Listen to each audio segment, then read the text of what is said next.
또 미래에 대해서 말씀을 드리겠습니다. 오늘 사상 처음으로 대통령이 화면돼서 청와대를 나오는 모습도 지켜봤습니다. 그동안 그 차디찬 거리에서 아무리 탄핵 무효를 외쳤지만 우리의 목소리를 귀 기울여 주는 사람은 없었습니다. 무너져 내려가는 이 대한민국을 지켜볼 수밖에 없었습니다. 그랬던 이분들이 대통령 탄핵 이후에 저에 대해서 대선 출마를 권유하기 시작했습니다.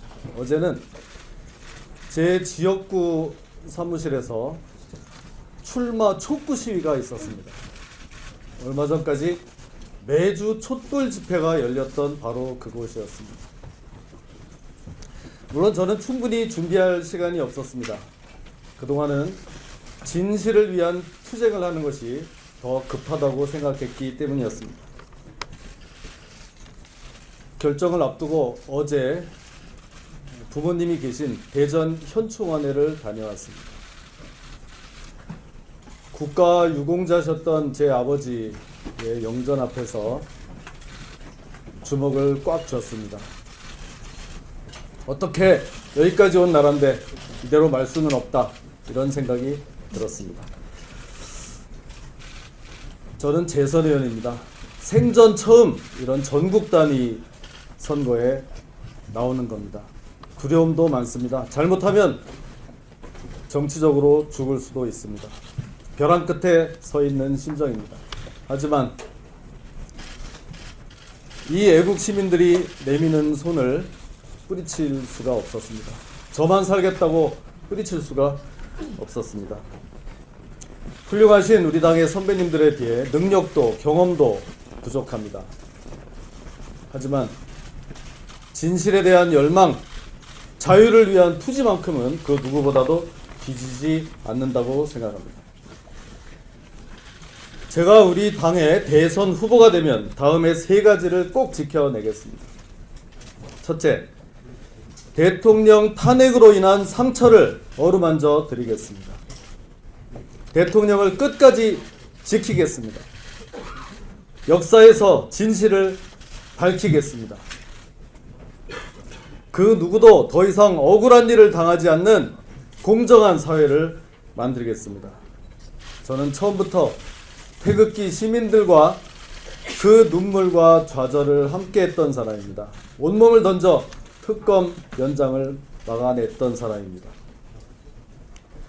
두 번째, 분열된 보수를 재건하겠습니다. 지금 태극기를 들었던 시민들은 우리 당에 실망해서 새로운 당을 만들고 있습니다. 이분들을 달래서 우리 당으로 보수의 기치를 확실히 세우겠습니다. 지금 우리가 잠시 멈칫하고 있는 것 같지만 우리 보수는 건국과 부국의 신화를 창조한 사람들입니다. 다들 저마다 보수라고 합니다만 저는 수식이 필요 없는 보수, 정통 보수의 길을 가겠습니다. 보수를 결집시켜 통쾌한 9회 말 역전승을 이루어내겠습니다. 세 번째, 이 땅에 자유민주주의를 확립하겠습니다. 민노총 전교조로 나라가 좌경화되고 있습니다. 폭력 시위 도중 사망한 백남기 씨는 기억하면서 태극기 집회 중 분사한 우리 세 분의 열사의 이름은 아무도 기억하지 못하고 있습니다. 천신만고 끝에 만들어진 국정교과서는 전국 중고교 중에서 단 한 곳만 채택이 됐습니다. 저는 통진당 이석기를 국회에서 처음 공론화해서 몰아냈던 사람입니다. 국회 법사위에서는 우리 보수의 두 축인 자유민주주의와 시장경제질서에 어긋난 그 무수한 악법들을 몸으로 막아내왔던 사람이라고 자부합니다. 이제 자유와 법치가 숨쉬는 제대로 된 나라, 꼭 한번 만들어 보겠습니다. 고맙습니다. 많이 도와주십시오.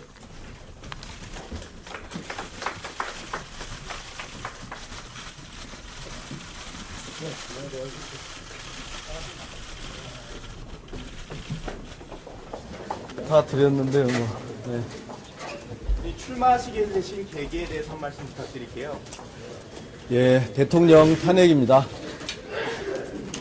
이것으로 인해서 그 많은 애국 시민들이 너무 좌절감을 겪고 있고, 국론은 헌법 재판관들이 바랬던 것과는 달리 그렇게 쉽게 봉합될 기미가 보여지지 않고 있습니다. 그러던 중에 이 애국 시민들이 계속 출마를 권해왔습니다. 저는 사실 미리 준비한 적이 없었습니다. 그렇지만 어제는 제 지역구 의원 사무실에서 출마 촉구 집회까지 열렸습니다. 그래서 더 이상 이 잡아달라는 손길을 저마저도 뿌리칠 수가 없어서 나오게 됐습니다. 만약에 출마를 하시게 되면은 황교안 룰을 들어보셨잖아요. 거기에 이제 피해자가 될 수도 있는 거고, 사실 어떻게 보면 좀 정의롭지 못한 룰이라고 하는데 의원님 어떻게 생각하세요? 저는 피해자라고 생각하지 않습니다. 어떻게 보면 부득이하고 불가피한 조치다 이래 생각합니다.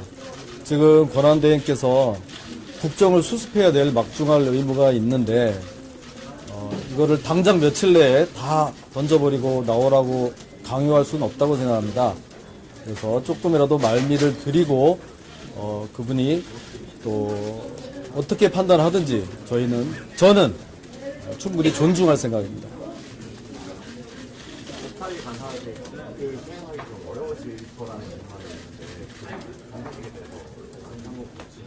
저도 그게 좀 걱정이 됩니다. 이 대선 후보도 좋지만 지금 이 물밀듯 들어오는 이 입법들을 정말 차분하게 검토해야 될 법사위 업무도 굉장히 중요한데요. 그렇다고 하더라도 이제는 좀 더 큰 틀에서 한번 제가 평소 생각했던 이런 포부를 좀 펼쳐보고 싶고요. 그러는 중에도 이 임시국회 법사위에 꼭 필요한 제 역할은 그대로 수행하겠습니다. 지금 박근혜 대통령 이제 지지하시는 분들 사이에서는 황교안 총리가 이제 아무래도 좀 본격적으로 일대 주자로 지금 이제 거론되고 있는 상황에서 의원님이 어떻게 보면 경쟁자로 나설 수 있다면 그러면은 보게 되는 거죠. 예, 오늘은 정말 처음으로 제 얘기를 드렸던 자리입니다. 그래서 여기서 이제 다른 분에 대해서 이렇게 언급하는 것 자체가 좀 안 맞는 점이 있는데, 그렇다 하더라도 분명한 상수인 그분에 대해서 뭐 언급을 회피할 생각은 또 없습니다. 저 개인적으로도 존경하고 훌륭하신 분입니다. 글쎄요, 고민을 하시겠지만 만약에 우리 당에 들어오셔서 대선 후보의 꿈을 가지신다고 하면 우리 경선 무대에서 선의의 경쟁을 하고 그런 절차를 통해서 가장 경쟁력 있고 훌륭한 후보를 뽑는 게 맞다 이렇게 생각합니다. 예비경선 포도투가 이제 얼마 남지 않았는데 여기에 대한 자신이 있는지와 지금 현재 야당에 대해서 지지율들은 낮은 편인데 지지율들의 반전 전략 같은 거를 네, 참 예리한 질문인데요. 말씀드렸듯이 전국 단위 선거에 처음 나옵니다. 제가 태극기를 들고 거리를 쫓아다니긴 했지만 이게 과연 시민들에게 어떻게 받아들여지고 어떤 수치로 나올 것인가 전혀 알 수 없습니다. 하지만 저는 여태까지도 지난 우리 탄핵 이 사태를 두고서도 그렇게 하나하나 이게 이득이 되느냐 아니냐 어떤 것이 살 길이냐를 따져오지 않았습니다. 한식에 주거나 청명에 주거나 이 원칙을 이번 이 대선 경쟁에서도 그대로 적용하겠습니다.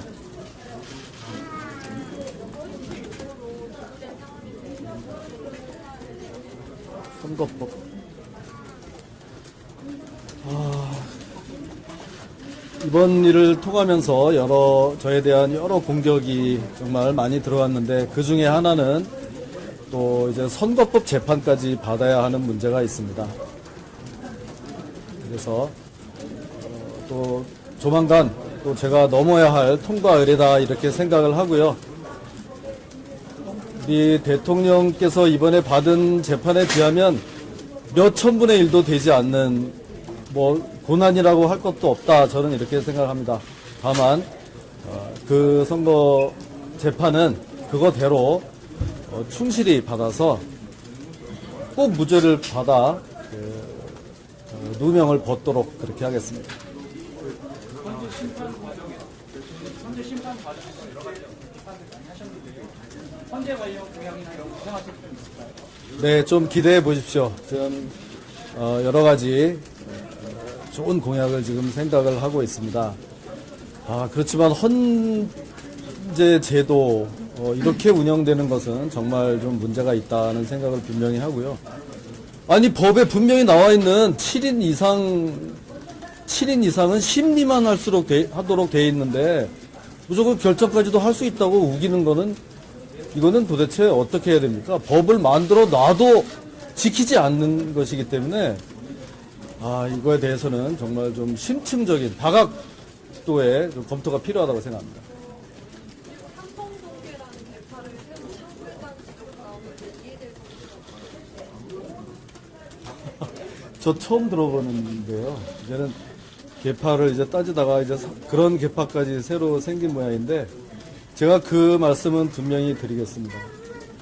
저에 대해서 여러 우리 기자님들도 또 오늘 기사를 쓸 때 친박 김진태 이렇게 아마 많이 쓰실 겁니다.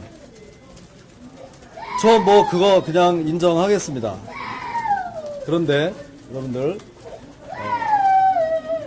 저 같은 이 정통 보수를 친박의 프레임에 꼭 가두려고 하는 그거 좀 이제 다시 한번 생각해 주십시오.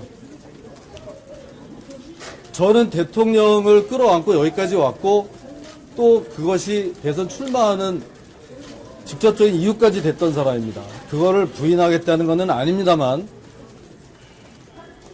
저는 처음부터 친박이라고 할 이유도 사실 없었습니다. 제가 19대에서 처음 19대 국회에 들어왔을 때는 대통령이 MB였습니다. 저는 MB를 위해서 4대 강인이 뭐니 이런 야당의 부당한 공세에 맞서가면서 일했습니다. 그러다 나중에 또 박근혜 대통령이 되셨습니다. 그럼 여당 의원은 대통령을 도와가면서 국정이 좀 흘러가도록 일을 해야 되는 거 아닙니까? 그런데 뭐 그거를 뭐 줄서기를 한다, 그런 식으로 자꾸 프레임을 만들고, 친박은 마치 주홍 글씨처럼 돼버렸는데, 저는 그 주홍 글씨를 가슴에 안고 가겠습니다.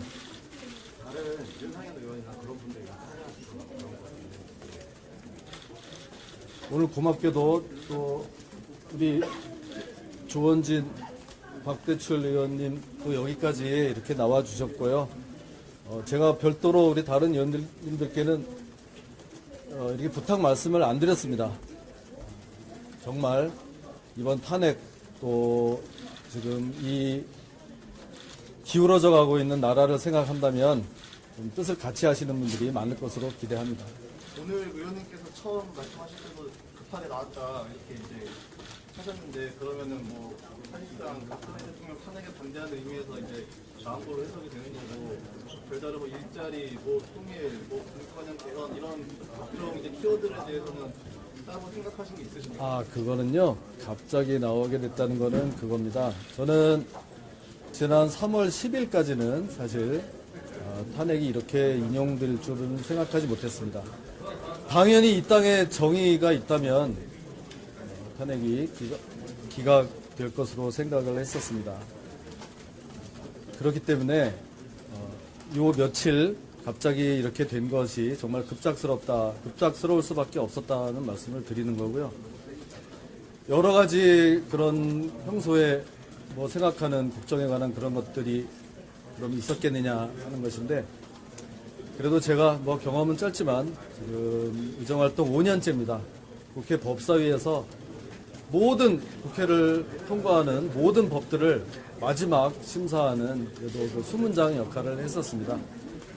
지금 그 하나하나 공약 물론 뭐 준비하겠지만 지금 시점에서 제일 중요한 것은 이번 탄핵을 둘러싸고 이 상처받은 민심을 어떻게 어루만져 줄 것이냐, 또 우리 이 보수를 어떻게 결집할 것이냐, 또 우리 자유민주주의 체제를 이 좌경화의 늪에서 어떻게 구출해낼 것이냐, 이게 보다 중요한 과제라고 생각합니다.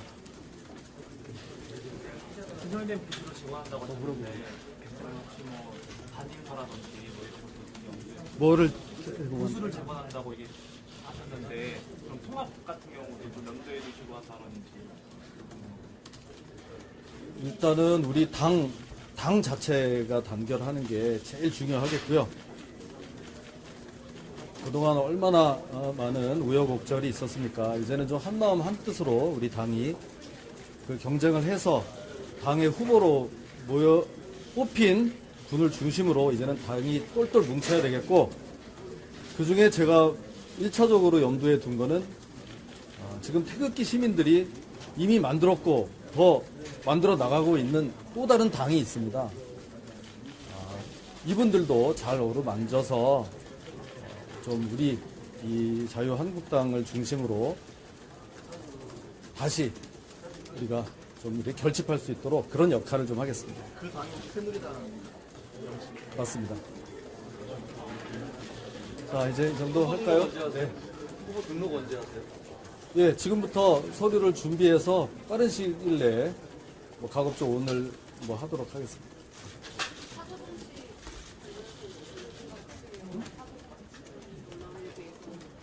무슨 성취? 있을 수도 없는 말이고요. 아까부터 저 처음 듣는 얘기를 많이 하시는데 삼성동 개파다, 뭐 사저 정치다. 우리 언론인 여러분들 이제 제발 좀 잘 좀 해주세요. 우리 박통 이제 여러분들이 원하는 대로 다 되지 않았습니까? 그 불도 잘 안 들어오는 그 사저로 들어가셨습니다. 이제 좀 내버려 두세요. 차분하게 뭐 수사나 재판 받을 수 있도록 그렇게 좀 부탁드립니다. 예, 이상 오늘은 여기까지 하겠습니다.